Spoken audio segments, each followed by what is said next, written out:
Hey Vikings, there's some recent interest in air rifles and air guns for preparedness, so I thought I'd go through a little bit of what I have and what I know, which is I'm no expert, but I have played around with a couple of them for a while, and there's different types. You've got a pump up pneumatic type where you just pump up your numbers of shots that you want to take on how powerful. The more pumps, the more powerful. You've got the brake barrel type that has a spring piston in it. You have CO2, which is fed by a CO2 cartridge, so there's no pumping or filling up. It just uses up that CO2 cartridge. And then you also have the pre-charged pneumatics, which is, here's one example. This is a Benjamin, and this is a 22 caliber. It has a little tip at the end. Hopefully you can see this. And this is where you either put in like a scuba tank type thing, or what I use is a pump, a hand pump. Takes a little more effort, but there's no electrons involved. Um, Out of all the types that I've seen, the pre-charged pneumatics, they come in high calibers, 45 calibers, 357s. Again, this is a 22. Um, these are by far the most like a regular rifle. They're highly accurate.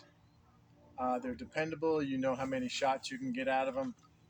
This one, hopefully I'm doing this right. You can see there's a little gauge right there, and that tells you how much you have in the tank.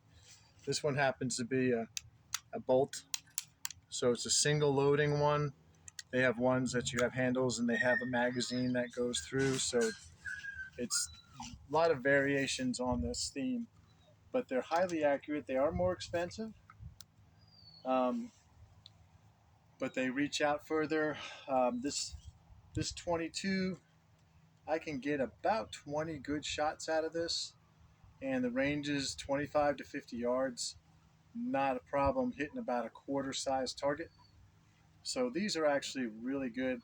They've got ones big enough, again, 357, 45s. You can hunt big game, deer, boar, anything you want. The brake barrel types, these are very common, and I'd say for the most part, these would be the type that would be best for prepping. Um, Again, everyone has their opinions, but these are also accurate. They're also powerful.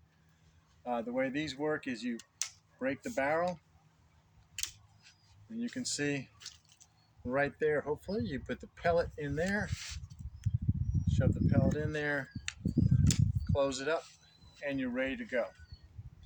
Again, this one at 27, 28 yards, again, I can hit if I don't uh, if I do my part, I can hit about a quarter size. And the other types that we have that are interesting, and I don't recommend them as much for hunting. Here's a Crossman, and this was actually a pistol, and you can buy stock for it. So what you do with the stock is you hold it back here. So when you're shooting, and this has no scope on it, but just a peep sight, and you hold it both hands and push it against your shoulder. Okay, these are accurate. Again, out to 27, 25 yards. The problem with these, as far as if you're using them, again, mostly for hunting, is what I would say. Every time you have to load up, you've got to do this.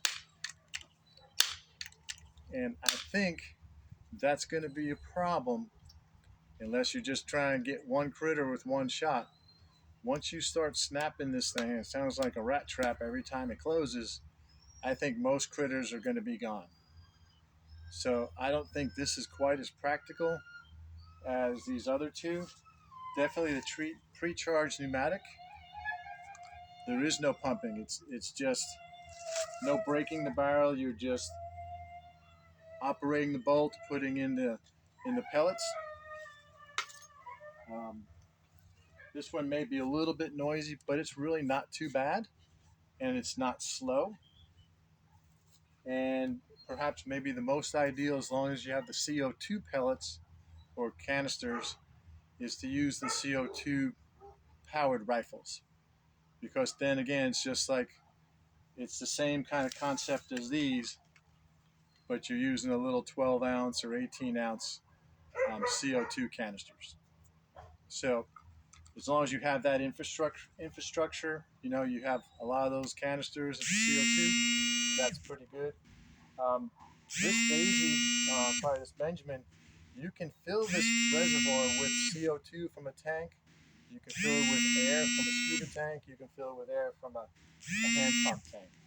This shoots at about 2,500 psi, so it's fairly low for this type of firearm or this type of air gun. Some of the bigger calibers, obviously, they're more like 4,500 psi. I just wanted to show you a quick target. Hopefully you can see this. If I show this right. Now, these were shots that were taken with the little Crossman pump up with the carbine handle and the brake barrel. There are none on here from the pre-charged pneumatic, but these were taken at 27 yards, and the longer tails are the brake barrel with the scope, and the short, 3 of each, those are from that carbine. So obviously the guns are accurate out to that 25, 27 yard mark. Here's a quarter, so you kind of get an idea of size. So 6 shots, 3 with the brake barrel, 3 with this, and they both hit equally well. At that range with something like this, I would have no problem hitting inside that quarter, so I just didn't bother doing that. So I hope this helps, kind of gives you an idea, some guidance, and I'd really be interested to know what you think in the comments. All right, I'll see you.